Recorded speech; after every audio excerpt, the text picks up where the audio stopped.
Hi everybody, here we are ready to make some DIY sketchbooks, some homemade notebooks and sketchbooks. You can make these for yourself, you can make them for friends, you can make them for, well, you would have to leave them at the friend's door, I guess. You can make them for your family, everybody can have one. Here's a couple examples, see, of a little DIY sketchbook. I love that you can make them in all shapes and sizes. Well, mostly rectangles and squares, but lots of different sizes. You could make them in different shapes. That would be kind of cool. My 5-year-old went a little crazy with his tape sparkly decoration. But this one is just waiting for somebody to decorate it with markers or stickers or who knows what it will become. So let's get started. So in order to do this, I'm going to show the video down here so you can see what we're doing. The materials that you need for this, and when I say need, if you don't have something specific, there's usually a way that you can do it with something similar but different. A box, a food box, any size will do. That's the size that your sketchbook will become. Scissors, glue. If you have liquid glue, that would work as well. Stapler, and a few pages of paper. So let's begin. So the first thing you're going to do is, once you have your cereal box or cracker box or whatever it is that you're doing, you're going to cut it open. And if it's not perfectly straight, I did not do it perfectly straight, that's okay. People usually don't notice, and you also can always trim it afterwards. Now, the nice thing is, let's say you and somebody else in your family are going to make one. You both can have a side of the box, so you don't need to use the whole box for yourself. And then I like to cut off all the little flaps so that I just have the main rectangle. And then I even have made some sketchbooks using those little flaps as well. So you can make, that's one of the ways that you can make them like this. Well, that's not so pretty, but sometimes they have really nice colors, but you could also make this with the cardboard on the outside, and I'm going to show you how you can cover up that with paper so you don't see the ripped edges. So here you go. You have now your cardboard rectangle, your paper, your scissors, your glue, and your stapler. So the next step is you're going to choose how you are going to cover the beautiful printed side. Maybe you like that picture, and hey, go for it. You could choose, if you want, to fold it and say, you know what, I'm not really bothered if that's on the inside and my papers go in it. I'm not really bothered by the printed side, but I'm going to show you how to cover it. Now, you have always several options. One option is you can just use a regular piece of white paper. You're going to glue it on and cut that. Now that could become your outside cover, and you'll decorate it with the design that you'd like, or that can become your inside cover.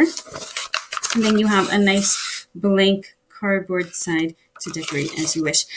If you have some scrapbook paper or your pattern paper, maybe wrapping paper, anything that maybe, you know, a gift bag. Those are all really pretty patterns usually. So you can glue that onto your cardboard. I already did that. So you could glue that onto the printed side, and then you have a really nice cover. That's what I did with this one. As you see, there was the same paper, and I was able to cover it, and then I have the cardboard on the inside and the decorated paper on the outside. So once you glue that on, I'm actually going to show you this one that is already glued. How about that? Then you're ready to go. So you're going to fold it in half, trying to match the corners. That's always how we fold, trying to match the corners, and it's okay if it's not exact. And you have your cover now. So now the next step is going to be giving it some paper to work with inside that you're going to draw on. So you don't want to overstuff it, or it's going to be very difficult to attach it into the book itself.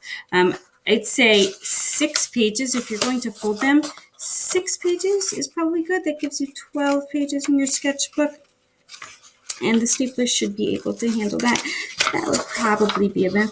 If you are going to go like this one, if you're going to go, he did the full, like a much bigger page, and he did single papers.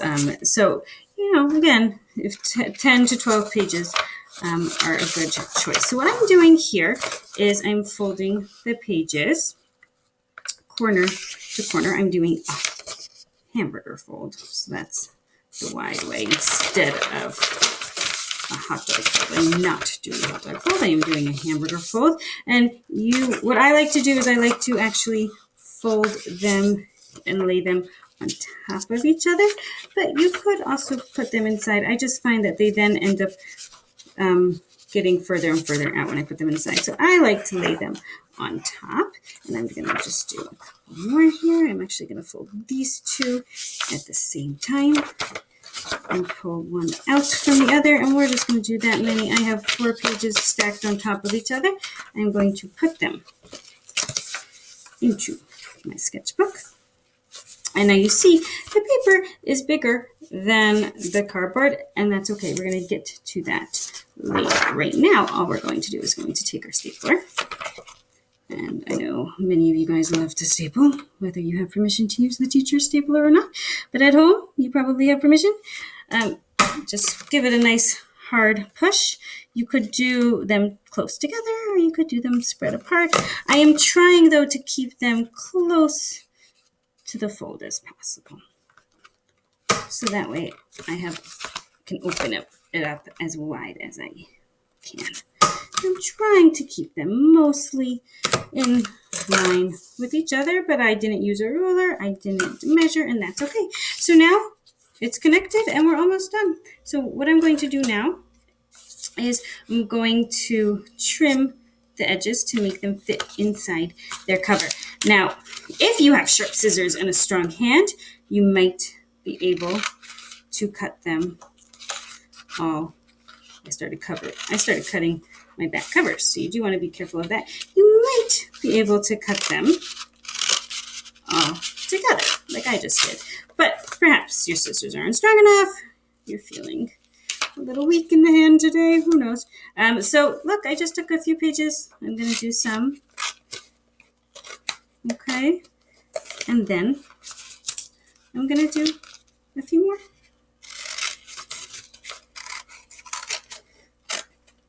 Okay. And you can see they're not perfectly straight. If you do want to try and make them a little more straighter, you can use a pencil and a ruler to try and get them, but that's okay. That's what makes it homemade, right? It's not exactly perfect like it comes from a factory. But there you go. So now is where the time where you can decorate. Now, I have, from the dollar store, I happen to have some really nice sparkly tape, which I used on this one. But I'm going to show you something else. Actually, I'm going to use that paper that I just cut off extra. I like not to waste. So your paper can actually become tape in itself, and maybe you even have a colorful piece of paper at home, or you could take markers and you could decorate it before you glue it on or after. But I do like to cover the staples with something, just 1, to protect it, and 2, that you don't accidentally scratch yourself on those staples. You don't have to, but it can be nice. That's what I did on this one. I just used a plain piece of paper. So let me just show you that quickly.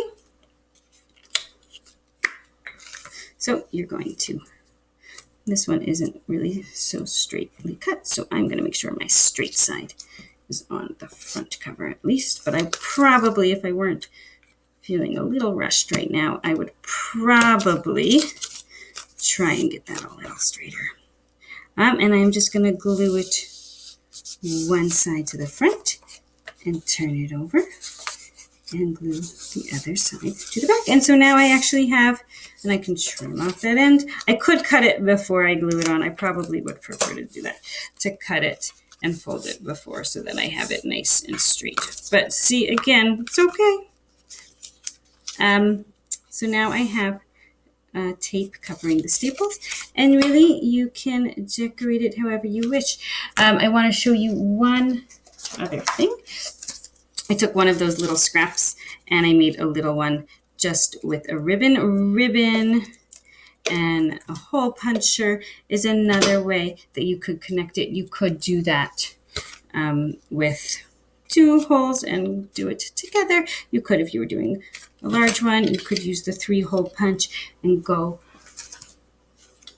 Probably most of them will only fit 2 holes. And if you want to use ribbon or string or connect it like that, and that is pretty much all you need to know. And if you are looking for ideas for what to fill in with your in your sketchbook, then the 100 silly drawing prompts are a good place to look. It's sort of an overwhelming list. It's a lot, but I like that it's separated into categories: animals, people, food on the other page, other things. You can take a look.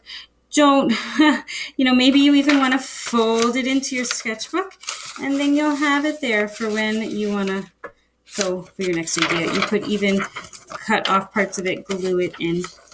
There you go. A few drawing prompts. So, as usual, I'd love to see what you create. I'd love to share your ideas with me. SCANTOR@knittyboat.com. I hope you're having a good week. I hope you're enjoying home and school and making art. Have a great rest of the week. Bye.